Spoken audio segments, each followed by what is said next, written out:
Hello guys, welcome to my first blog. আমার নাম গৌর আর আপনারা দেখছেন গৌর ব্লগ। আর আজ থেকে এই চ্যানেলে ডেলি আমি ব্লগ আপলোড করব, তাই আপনারা একটু সাপোর্ট করবেন আমাকে। দেখতে পাচ্ছ গাইস, আর এগুলো আমার কালকে ভাইপুর অন্নপ্রাশন গেলো, তাই এগুলো নিয়ে বেরিয়ে পড়েছি ভীমগড়ে। ওভেনগুলো নিয়ে আর আমি সকাল সকাল বেরিয়ে পড়েছিলাম ওভেনগুলো নিয়ে বেরিয়ে পড়েছি। আমাদের এখানে যে ভীমগড় বলে একটা জায়গা আছে, ওখানে ভীমগড়ে দিতে, তাই আমি বেরিয়ে পড়েছিলাম ভীমগড়ে যাওয়ার উদ্দেশ্যে। দেখো গাইস, যাচ্ছিলাম ভীমগড়। আর ওইখানে ভীমগড় পৌঁছে ওইখানে চুলোগুলো নামিয়ে আমি চলে এলাম ভীমগড়। দেখতে পাচ্ছ, ভীমগড় স্টেশনে চলে এলাম, কারণ এখানে কিছু ভাড়া টাড়া যদি পাওয়া যায়, তাই আমি একটু পোস্ট দিচ্ছিলাম। দেখতে পাচ্ছি তো, দেখুন আমার টোটোটা কেমন, আমি কীরকম টোটো চালাই। গাইজ 9টা ট্রেনে নেমেছিল মাসিকে এখন নিয়ে যাচ্ছি কৃষ্টপুর যাবে বললো। কৃষ্টপুর নিয়ে যাচ্ছি মাসিকে, মাসি বললো কৃষ্টপুর যাবো, তাই কৃষ্টপুর নিয়ে যাচ্ছি।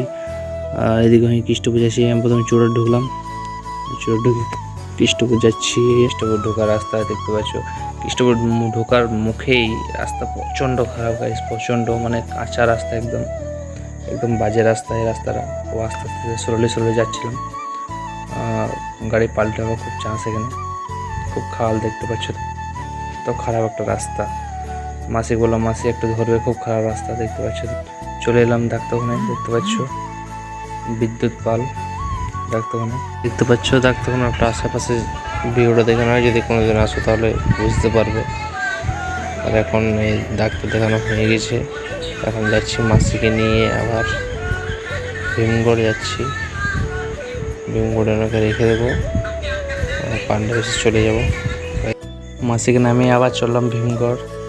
ভীমগড় যাচ্ছিলাম, তখনই রাস্তা মাঝে যেতে যেতে কটা প্যাসেঞ্জার কজনকে পেলাম, এখন চাপিয়ে নিয়ে প্যাসেঞ্জার এখানে, তাই আমি যাচ্ছিলাম পান্ডবেশ্বর অজয়নদী ব্রিজ। গাইজ দেখতে পাচ্ছ তো, যদি কোনোদিন দেখেছি তো বলবে কমেন্টে, ঠিক আছে? অজয়নদী ব্রিজে যাচ্ছি, অজয়নদী ব্রিজ দেখতে পাচ্ছ তো, খুব সুন্দর একটা ব্রিজ। এখন গাইজ একটু খারাপ হয়ে গেছে, কারণ অনেকদিনকার ব্রিজ তো, তাই একটু খারাপ হয়ে গেছে। যাচ্ছিলাম টোটো নিয়ে, তোমাদের দেখাবার জন্য, একটু এন্টারটেন করার জন্য এই ভিডিওগুলো বানাচ্ছি, অবশ্যই দেখবি। আর ওদিকে নামিয়ে আমি চললাম, এখন ওদিকে পান্ডবেশ্বর স্কুলে নামিয়ে দিলাম, আর আমি ওভারব্রিজের সামনে হয়ে যাচ্ছিলাম।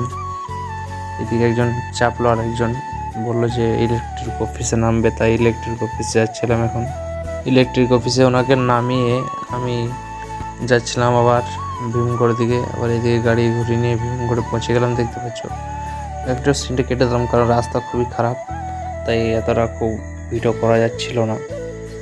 এদিকে গ্যাস প্রচণ্ড রাস্তা খারাপ, প্রচণ্ড একদম ভিডিও করা যায় না। আর এক হাতে গাড়ি চালাচ্ছি, এক হাতে ভিডিও করছি, সবাই দেখছে কী করছি, তাই এত ভিডিও করা গেল না।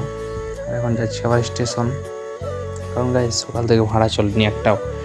ভাড়া চালিয়েছি, কিন্তু পয়সা হয়নি এতটা। ওই যে কৃষ্টপুরে একটা পেয়েছি, আর পাইনি, তাই আবার ভীমগড় চললাম স্টেশন গিয়ে বোধ কিছুক্ষণ দেখবো, এটা ট্রেনে যদি ভাড়া টাড়া পাই, তাই আমি আবার চললাম ভীমগড় স্টেশন।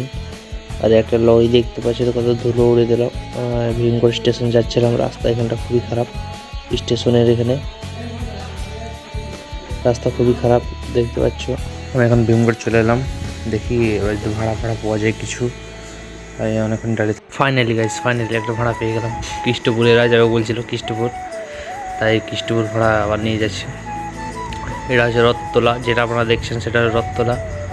আর রথতলা যাচ্ছি, রথতলা পার করবো এবারে। রথতলা পেরিয়ে চুড়োর, তারপর হচ্ছে গিয়ে কৃষ্টপুর, অনেকটা দূর চুড়োর থেকে। ঠিক আছে, রথতলা যাচ্ছি, দেখতে পাচ্ছি রথতলা পেরিয়ে এখন চুড়োরে ঢুকবো। দেখতে পাচ্ছ, এটা হলো চুড়োরের রাস্তা। চুড়োর ঢুকতে যে রাস্তাটা পাওয়া যায়, ওটা চুড়োরের রাস্তা। এখন যাচ্ছি চুড়োর ঢুকবো। এবার চুড়োর ঢুকে গেছি, এবার আমরা চলে যাবো। একটা ডাইন দিকে রাস্তা চলে যাচ্ছে, আর একটা বাই দিকে রাস্তা চলে যাচ্ছে। বাই রাস্তাটা চলে যাব, এটা হচ্ছে কৃষ্টপুর যাওয়ার রাস্তা, আর ওই দিকটা হচ্ছে আমাদের গ্রাম যাওয়ার রাস্তা। তাই আমি এখন কৃষ্টপুর যাবো, তাই কৃষ্টপুর যাওয়ার রাস্তাতে ধরে দিলাম। দেখতে পাচ্ছ কৃষ্টপুর পৌঁছে গেলাম। কৃষ্টপুর পৌঁছে, আপনারা তো জানেন, দ্বিতীয়বার দেখলেন কি কৃষ্টপুর যাওয়ার রাস্তা কতটা খারাপ। আমার কাছে একটু ব্যাকগ্রাউন্ড মিউজিক, একটু মোবাইলে মেসেজ আসছে, তাই একটু ইগনোর করবেন, ঠিক আছে? আর এটা হচ্ছে কৃষ্টপুর ঢোকার রাস্তা, বুঝতে পারছেন তো কত খারাপ রাস্তাটা। কৃষ্টপুর ঢুকে গেছি, কৃষ্টপুর ঢুকে সামনেই, তাই ওদিকে নামিয়ে শ্যুট করা গেল না, নামিয়ে যাচ্ছি এখন বাড়ি, কারণ টাইম হয়ে গেছে, খাবার টাবার খেতে হবে, আবার বেরোতে হবে, ভাড়া আছে। তাই এখন যাচ্ছি বাড়ি। বিষ্টুপুর যেয়ে একটু ভালো রাস্তা পাওয়া যায়, তাই ভালো রাস্তা যাচ্ছি এখন। দেখতে পাচ্ছ একটু ভালো রাস্তা। কারণ গাইস আপনারা তো জানেনই টোটো এত ভালো রাস্তায় ভালো যাওয়া যায়, খারাপ রাস্তায় এত ভালো চালাতে পারি না। তো দেখতে পাচ্ছ স্পিডে চলে এলাম বাড়ি। আর বাড়ি এসে পথে খাবার টাবার খেয়ে নেবো। একবার দেখতে পাচ্ছ খাবার খেয়ে নিচ্ছি।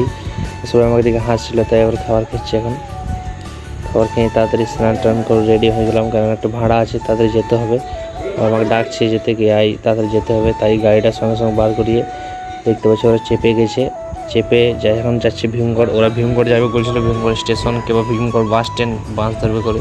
আমি দেখতে পাচ্ছি ভীমগড়ে পৌঁছে গেলাম। ভীমগড় আমি ভাবছিলাম বাস স্ট্যান্ড যাওয়া যায় কি স্টেশন যাওয়া যায়, জিজ্ঞেস করছিলাম। তো এখন ওইদিকে বাস স্ট্যান্ডে রেখে এখানে একটা আড্ডা মারলাম, খুব গরম লাগছিল। তো এখানে একটা আড্ডা মেরে অনেকক্ষণ বসেছিলাম, অনেকক্ষণ ওয়েট করলাম। ট্রেন আসছে না, একটা ভাড়া পাচ্ছিলাম না, বোর হয়ে গেলাম। তাই ট্রেনটা দেখছিলাম, ভিডিও করছিলাম। কী করবো, কিছু তো করার নেই, ট্রেনটা দেখে ভিডিও করছিলাম। একটা আড্ডাটা মারলাম এখানে। আর গাইজ একটাও ভাড়া পেলাম না, এত কপালটা খারাপ আজকে। তাই সঞ্জয় হয়ে গেলো আস্তে আস্তে। আর এদিকে বাড়িতে একটা কাজ এসে কাজটা করতে হবে, একটু বাইরে যেতে হবে। তাই ভিডিওকে এখানে শেষ করলাম। আশা করি আপনাদের ভালো লেগেছে। চ্যানেলটাকে সাবস্ক্রাইব করে দেবে আরও ভিডিও দেখার জন্য। আর সবাই ভালো থাকবেন, সুস্থ থাকবেন। দেখা হচ্ছে পরের ভিডিওতে। টাটা।